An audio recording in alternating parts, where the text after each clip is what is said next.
아모스 선지자와 제사장이었던 아마샤의 충돌에 대하여 말씀하고 있습니다.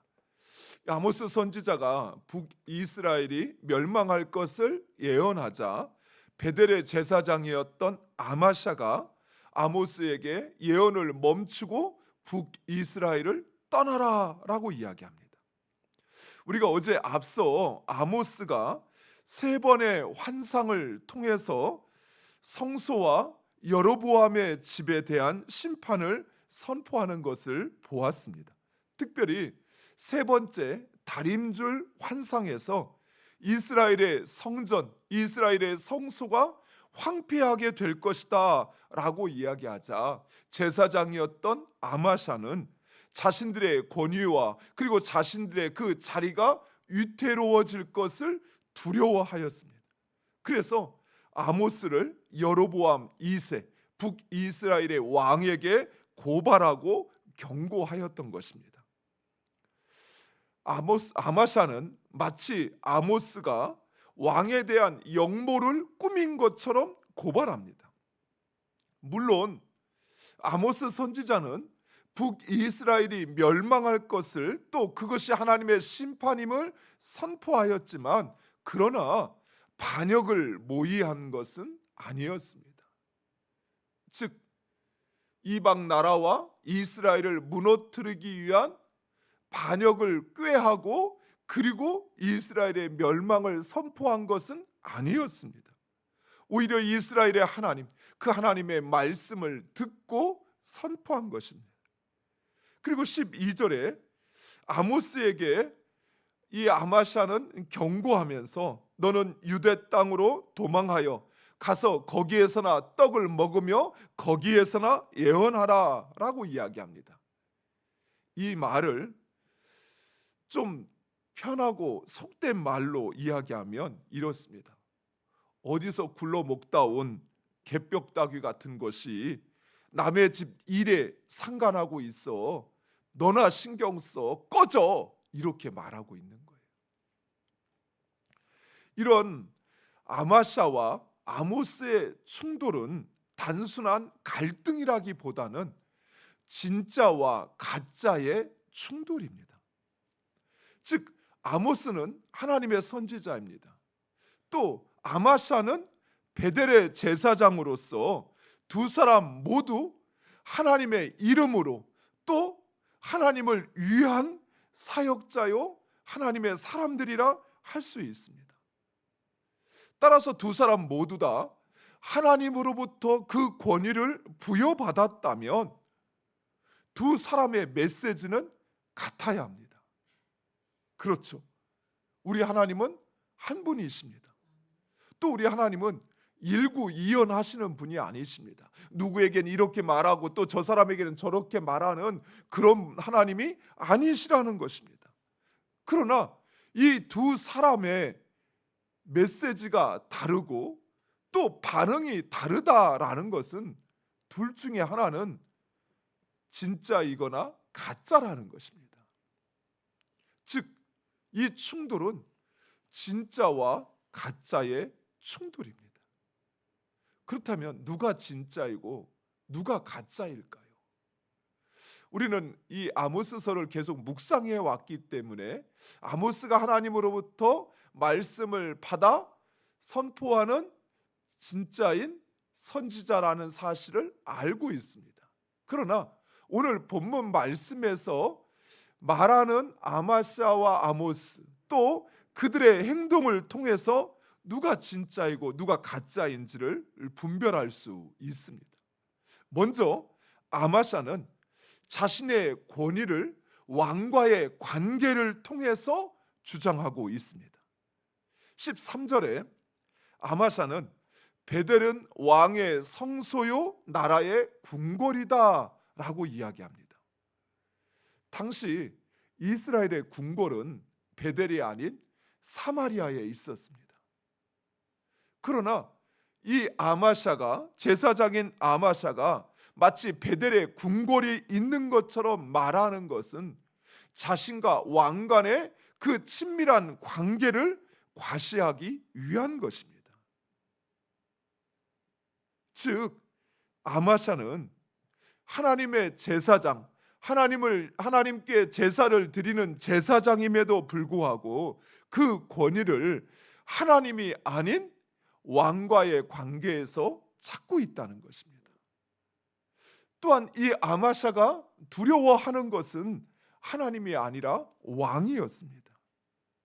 즉 아마샤는 하나님이 아닌 왕을 섬기는 자였던 것입니다. 반면에 아모스는 자신이 전하는 그 메시지, 자신이 전하는 그 말의 권위를 오직 하나님으로부터 찾고 있습니다. 14절에 아모스는 자신은 선지자도 아니요 선지자의 아들도 아니라고 이야기합니다. 자신은 다만 목자요 뽕나무를 재배하는 일개 농부라는 것입니다. 즉 자신은 평범한 아무것도 아닌 그런 존재라는 것입니다. 다만 여호와께서 그런 자신에게 말씀을 주시었기에 그 여호와의 말씀을 선포한다라고 이야기하고 있습니다. 실제로도 아마샤의 말에서는 여호와 하나님이라는 말이 단 한 번도 등장하지 않습니다. 그런데 이 아모스의 말에서는 여호와라는 말이 무려 4번이나 등장하고 있습니다. 말을 주고받는 10절의 말씀 중에서 4번이나 여호와를 언급하며 아모스는 자신의 말과 행동의 정당성을 이야기하고 있다는 것입니다. 이처럼 가짜들은 세상의 힘과 또 자신의 그 배경, 자신의 관계에서 자신의 권위를 찾으려고 합니다. 그러나 진짜는 오직 하나님에게서 그 권위를 찾고 있다는 사실입니다. 사랑하는 성도 여러분, 사람들과 이야기하다 보면 가끔 이런 말 하는 사람들이 있습니다. 나 그 사람 잘 알아. 마치 그 사람과의 자신의 친분이 자신이 뭔가 알고 있는 사람인 것처럼 또는 뭔가 대단한 사람인 것처럼 그렇게 사람들의 친분을 이야기하는 사람이 있어요. 저에게도 가끔씩 목사님 누구누구 아세요? 저 그분 잘 아는데요. 그러면서 자신의 말의 정당성이라든지 자신이 마치 자신이 말하는 사람과 똑같은 존재인 것처럼 이야기하는 걸 볼 수 있습니다. 그런데 누구만 그럴까요? 아니요. 우리 모두의 모습이 그래요. 왜 그럴까요? 우리의 삶과 우리의 말의 권위를 하나님에게서 찾는 것이 아니라 이 세상에 있는 힘 있고 또는 인정받고 높아 보이는 사람들 또는 그들의 권위를 빌리면 내 말에 힘이 있다라고 생각하기 때문에 그래요. 내가 마치 그 사람과 같은 위치에 있는 것처럼 스스로를 내세우기 위하여 그러한 것입니다. 그러나 사랑하는 성도 여러분, 우리의 삶과 우리의 권위가 그런 사람들로부터 온다면 만약 그 사람들이 지금의 그 자리에서 나락으로 떨어지고 추락한다면 나도 그와 똑같은 존재가 돼요. 그러나 우리 하나님은 결코 변치 않으시는 분이셔요. 우리 하나님은 진정 이 땅을 주관하시는 이 땅의 세상의 온 우주의 주관자이십니다. 따라서 우리는 누군가와의 친분을 과시하고 나타내려고 하는 것이 아니라 오직 하나님, 그 하나님과의 관계면 충분합니다. 내가 하나님의 자녀이고 내가 그 하나님을 믿고 내가 그 하나님의 말씀을 따르는 자라는 그 사실만으로도 우리는 엄청난 권위를 가지고 있고 그리고 우리의 말은 힘이 있다는 것이에요. 사랑하는 성도 여러분, 내가 어디서 봤는데, 내가 어디서 읽었는데, 내가 어디서 들었는데 라고 하는 말의 권위는 힘이 없어요. 그러나 우리가 하는 말이 하나님의 말씀이면 그 말씀은 반드시 이루어짐을 믿으시기 바랍니다. 두 번째로, 이러한 아마샤의 말은 경고와 위협에 불과합니다. 그래서 아마샤의 말은 과장되어 있고 거짓말을 이야기합니다. 또 말을 하면서도 비아냥거리고 협박을 행하고 있습니다. 왜냐하면 그의 말은 그의 의지요 욕망의 반영일 뿐이기 때문입니다. 반면에 아모스의 말은 하나님의 말씀이기에 아모스는 단순히 선언하고 선포합니다. 오히려 아모스의 말이 오늘 본문에 보면 아마샤가 아모스에게 비아냥거리면서 니네 집에 가서 거기서 떡이라 먹고 예언해 라고 하는 말보다 아모스의 말은 오히려 더 저주에 가깝습니다. 그의 아내가 창녀가 될 것이다 라고 이야기를 합니다. 그가 죽을 것을 이야기합니다. 그런데 이 아모스의 말은 단순히 인간의 감정이나 위협이 아닌 선포라는 사실입니다.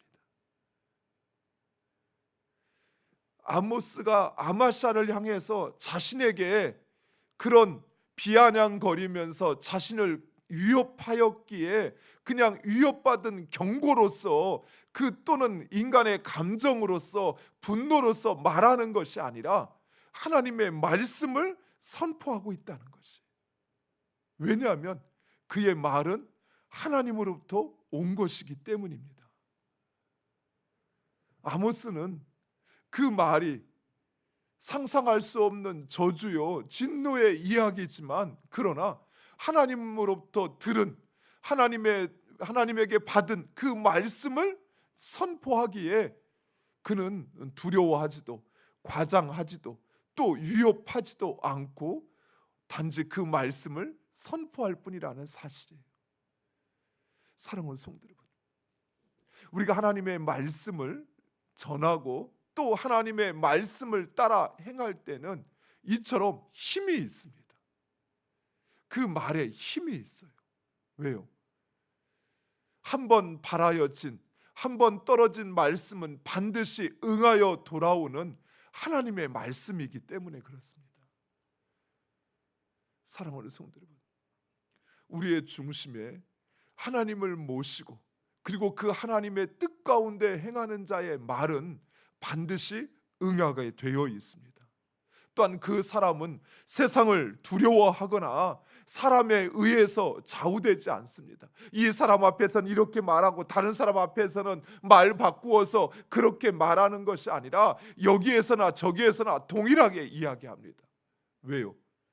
그 말의 근거는 하나님에게, 하나님의 말씀에 있기에 그렇다는 것이. 그러나 그 중심이 하나님에게 있지 않은 사람, 인간의 감정으로부터 또 자신의 욕망으로부터 이루어지는 말을 하는 사람, 그 사람은 여기에서 이 말하고 저기에서 다른 말이에요. 이 사람 앞에서 좋게 보이기 위하여 말을 지어내고 과장하고, 때로는 힘없는 사람에게는 자신의 감정을 드러내면서 그러면서 위협하기도 하고 경고의 말을 하기도 합니다. 그러나 그것은 아무런 힘이 없는 말이라는 사실이에요. 인간의 말에 불과합니다. 그 중심에 하나님이 있는 사람, 그 사람은 세상을 두려워하지 않습니다. 사람에 의해서 이리저리 흔들리지도 않는다는 것입니다. 사랑하는 성도 여러분, 여러분의 중심에 하나님을 두시기 바랍니다. 세상의 권위 또는 세상의 힘으로 여겨지는 사람들이 이렇게 이야기하더라라고 하는 말이 아니라 하나님께서 우리에게 무엇을 원하시고 그리고 그 하나님께서 우리에게 말씀하신 것을 따라서 두려움 없이 그 말씀을 선포하는 여러분 되시기를 축원드립니다. 아모스는 선지자도 아니었습니다. 선지자 가문의 출신도 아니었습니다. 그저 일개 목동이었습니다. 이름도 알려지지 않은 누구나 하는 그런 뽕나무 재배하는 그런 농부였습니다. 그러나 그에게 주어진 하나님 말씀 앞에서 그는 왕 앞에서도 제사장 앞에서도 두려움 없이 그 하나님 말씀을 선포할 수 있었습니다. 왜요? 그 중심에 하나님이 있었거든요. 그가 하는 것은 사람의 말이 아닌 하나님의 말씀이었기 때문입니다. 사랑하는 성도 여러분, 오직 하나님을 여러분의 삶의 중심에 여러분의 주인으로 모셔드리기를 축원드립니다. 그리고 사람의 말에 세상에 좌우되지 마세요. 세상 사람들이 우원이 이렇게 몰려간다고 해서 마치 거기에 뭔가 힘이 있는 것처럼 그래서 그거 따라가는 것이 아니라, 예전에 광고에서도 그런 이야기하죠. 모든 사람이 예라고 말할 때 아니오라고 말할 수 있는 사람, 세상 사람들을 반대한다는 것이 아니에요. 하나님의 말씀에 아니면 아니다라고 말할 수 있는 사람, 그저 그 관계에 눌려서 아닌데 잘못됐는데 아무 말 하지 못하고 가만히 있는 것이 아니라, 그것이 하나님의 뜻이 아니면 그래서는 안 돼라고 말할 수 있는, 또 그것이 하나님의 뜻이라면 우리는 이렇게 해야 돼라고 말할 수 있는, 그래서 그 하나님의 말씀이 여러분의 삶에 또 여러분 함께하는 그 삶의 자리 가운데 이루어지기를 간절히 축원드립니다. 기도하겠습니다. 아버지 하나님 감사합니다.